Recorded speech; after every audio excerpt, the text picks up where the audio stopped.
Binaril at napatay ng isang gwardya ang kanyang kapwa security guard sa Caloocan City. Nahuli kamang krimen na ang ugat nawawalang basahan. May report si Chino Gaston. Wala lang basahan niya kailang umaga pagpasok ko.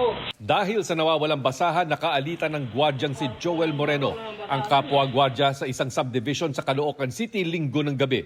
Paulit-ulit na hinampas ni Moreno nang walis ang kasamang si Romnick Perote na nooy nasa loob ng guardhouse. Sinubukan silang awatin ng lalaking nakasombrero. Pumasok ulit sa guardhouse si Perote at paglabas may dala ng baril. Naghabulan ng dalawa bago tinutukan at binaril ni Perote si Moreno. Bumagsak at nakadapa na si Moreno pero binaril pa siya sa ulo ni Perote saka umalis.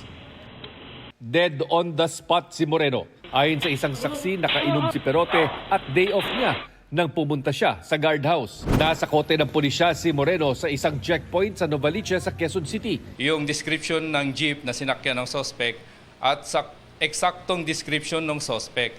So nakuha natin yung suspect at na-recover natin sa kanyang isang caliber 38 with 5 live ammunition. Sa police station, positibong kinilala ang suspect ng isang saksi.